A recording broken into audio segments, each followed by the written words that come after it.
Hello नमस्कार Radhe Radhe good evening my dear student. उम्मीद करते हैं आप सभी लोग स्वस्थ और मस्त होंगे। मैं हार्दिक यादव आपका आपके यूट्यूब चैनल संस्कृत क्लासेस पर ढेर सारा स्वागत एवं अभिवादन करते हैं। उम्मीद करते हैं कि आपकी पढ़ाई शानदार और लाजवाब चल रही होगी। जैसा कि हम लोग 9th क्लास का पहला चैप्टर पढ़ रहे थे, इस टाइम हमारा चैप्टर था हमारे आसपास के पदार्थ, ठीक है, मैटर इन आवर सराउंडिंग्स। उसमें हम लोगों ने शुरुआत में जो है सबसे पहले समझा था कि पदार्थ क्या होता है, पदार्थ के कणों के भौतिक गुण क्या हो सकते हैं या उनके भौतिक अभिलक्षण क्या होते हैं। उसके बाद हमने पदार्थ का वर्गीकरण पढ़ रखा था, ठीक है, यानी कि भौतिक और रासायनिक दोनों वर्गीकरण हम लोगों ने पढ़ा था। और हमारे चैप्टर में क्लास 9th में हमको भौतिक जो है वर्गीकरण ही पढ़ना है, जिसमें हम लोगों ने बात किया था कि पदार्थ की भौतिक अवस्थाएं 3 प्रकार की होती हैं। पहला आपका बेटा ठोस होता है, द्रव होता है, गैस होता है। ठोस क्या होते हैं, द्रव क्या होती है, गैस क्या होती है, ये सारी वीडियोस हम लोगों ने आगे कंप्लीट कर लिए हैं। उनके भौतिक लक्षण भी कंप्लीट कर लिया है। जो पदार्थ के अणु होते हैं उनके गुणधर्म क्या होते हैं वो भी हम लोगों ने आराम से इससे पहले के लेक्चर में डिस्कस किया है क्रम से। तो जिन बच्चों ने अभी तक वो क्लासेस नहीं की है वो लोग जा करके आराम से वहाँ से एक एक वीडियो आप पहले कंप्लीट कर लीजिए, जिससे क्या है 9th का जो पहला चैप्टर है वो फुली मतलब पूरी तरीके से आपका कंप्लीट हो जाएगा। मतलब बेहतरीन ढंग से हम लोगों ने उसमें पढ़ाई की है, बिल्कुल आसान भाषा में हमने समझाने का प्रयास किया है। तो आपको एक काम करना है कि आप जो है पूरी वीडियो क्रम से देखते रहिए, आपको समझ में आ जाएगा। तो आज का लेक्चर जो हमारा होने वाला है वो होने वाला है पदार्थ की अवस्था पर, ठीक है। पदार्थ की अवस्था पर क्या है कि अब पदार्थ की अवस्थाएं कितनी होती है, तो भाई आपको मैंने पहले ही बताया कि पदार्थ की 3 भौतिक अवस्थाएं होती हैं, जिसमें मैंने बात किया था कि ठोस अवस्था सॉलिड स्टेट्स आपकी होती है, द्रव अवस्था लिक्विड स्टेट्स होती है और गैसीय अवस्था यानी गैसियस स्टेट्स होती हैं। 3 अवस्थाएं होती हैं। अब हाँ, जो टॉपिक हमारा है वो कह रहा है कि पदार्थ की अवस्था परिवर्तन हो सकता है क्या। जो है कोई पदार्थ अगर ठोस में है तो क्या वो द्रव में जा सकता है, क्या वही पदार्थ हमको द्रव में मिलेगा जो ठोस में है, या फिर ऐसे कह सकते हैं कि कोई पदार्थ अगर द्रव अवस्था में है तो क्या वो गैस की अवस्था में भी मिल सकता है या गैसीय अवस्था में भी जा सकता है। ये टॉपिक हमारा है। तो आज हम सबसे पहले समझते हैं कि मतलब अवस्थाएं क्या हैं। तो आपको मैंने बताया कि ठोस अवस्था और द्रव अवस्था और गैस अवस्था ये पदार्थ की मूल अवस्थाएं होती हैं, ठीक है, जिसमें वो प्रॉपर आपको मिलते हैं। अब बात आती है change of states of matter. क्या पदार्थ अपनी अवस्थाओं में परिवर्तन करता है, परिवर्तित हो सकता है ना। तो यहाँ पर ये चीज़ समझ सकते हैं कि जो ठोस अवस्था है, ठोस अवस्था क्या द्रव अवस्था में जा सकता है। जो ठोस पदार्थ होगा ठोस अवस्था में, क्या वो पदार्थ द्रव अवस्था में द्रव हो सकता है, या फिर कह सकते हैं क्या कोई गैस जो द्रव है क्या गैस में बदल सकता है, या फिर क्या कोई गैस है जो ठोस में बदल सकती है या फिर द्रव में बदल सकती है। ये बहुत सारे क्वेश्चंस जो है जिनको हम लोग आज डिस्कस करेंगे, जो सब अवस्था परिवर्तन के अंतर्गत ही आते हैं। अवस्था परिवर्तन का मतलब क्या होता है कि कोई पदार्थ जिस अवस्था में है क्या उसकी उसी अवस्था से दूसरी अवस्था में जा सकता है। यानी कि मान लीजिए हमारे पास एक लोहा है, लोहा कैसा बेटा ठोस अवस्था में है, मजबूत है, क्या वो लोहा बेटा जो है द्रव अवस्था में आ सकता है, पानी जैसा बन सकता है क्या, पानी जैसा बन सकता है क्या। अगर वो पानी जैसा बन सकता है तो यही अवस्था क्या कहलाएगी बेटा, अवस्था परिवर्तन कहलाती है। किसकी अवस्था परिवर्तित हो रही, एक ठोस है बेटा वो द्रव में बदल रहा। दूसरा एग्जांपल देखें जो रोज़मर्रा की ज़िंदगी से हम लोग ले सकते हैं। अगर हमने 1 बोतल पानी लिया है, पानी क्या है बेटा, वो पानी किस अवस्था में है, तो सीधा सा जवाब बच्चों का सामने से आएगा कि सर पानी द्रव अवस्था में है। क्योंकि क्या है, द्रव अवस्था की परिभाषा आपको बिल्कुल पता है कि ऐसे पदार्थ जिनका आकार अनिश्चित होता है लेकिन उनका जो आयतन होता है वो निश्चित होता है, ऐसे पदार्थ द्रव कहलाते हैं। तो आपका जो बॉटल है उसमें जो पानी है उसका आयतन निश्चित है लेकिन आकार जो है निश्चित नहीं है, तो वो द्रव है। अगर हम उसको क्या करते हैं कि एक ताप में रखते हैं, जिसको हम ठंडा करते हैं, लगातार फ्रीज़र में लगा देते हैं। जब फ्रीज में लगाते हैं तो हम एक चीज़ देखते हैं कि वो क्या हो रहा होता है, ठंडा हो रहा होता और एक टाइम पर क्या होता है वो द्रव आपका किस में बदल जाता है, बर्फ़ में। तो बर्फ़ पदार्थ की कौन सी अवस्था है। पहला एग्जाम्पल मैंने आप लोगों को दिया था पहली वीडियो में कि जो द्रव है, जो आपका द्रव में बदला है, जो ठोस आपका जो द्रव ठोस बदल रहा है वो कौन सी अवस्था है पदार्थ की, तो आप कहोगे सर वो ठोस अवस्था है। क्योंकि पहले जो द्रव था वो पानी द्रव था, अब किस में बदला है, वो बर्फ़ में बदला है।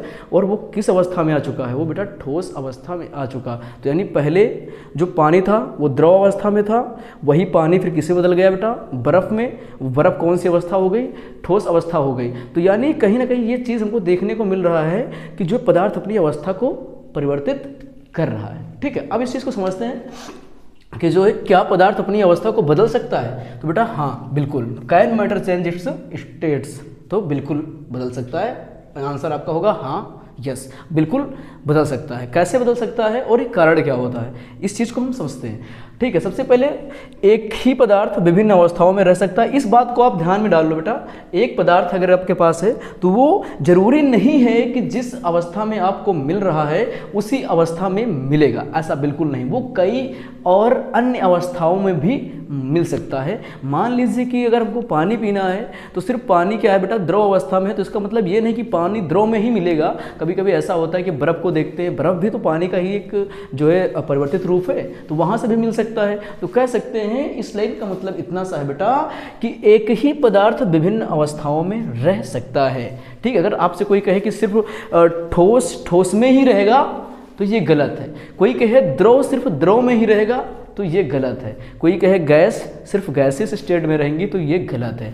हो सकता है गैस आपको ठोस में भी मिल जाए, हो सकता है द्रव आपको गैस में भी मिल जाए, ये भी हो सकता है कि जो है आपका ठोस द्रव और गैस दोनों में मिल जाए। तो कहने का मतलब इतना है कि एक ही पदार्थ विभिन्न अवस्थाओं में मिल सकता है या एक ही द्रव्य।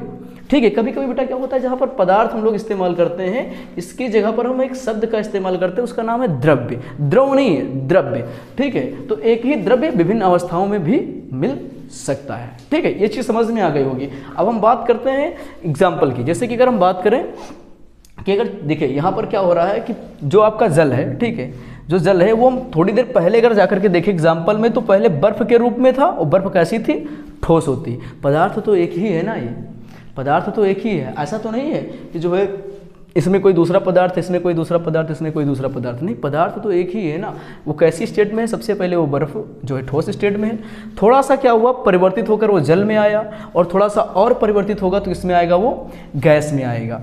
ठीक है, तो ये परिवर्तन क्यों हो रहा है, ये परिवर्तन क्यों हो रहा है, तो ये सारी जो चीज़ें हैं अभी हम बात करते हैं इसके बारे में। कारण क्या है, ऐसा कारण क्या है कि जो है कोई पदार्थ अपनी अवस्था क्यों बदल रहा है, इसका एक कोई प्राइम कारण तो होगा कि भाई इस कारण की वजह से द्रव अपनी अवस्था या ठोस अपनी अवस्था या गैस अपनी अवस्था क्या कर रहा है, बदल रहा है।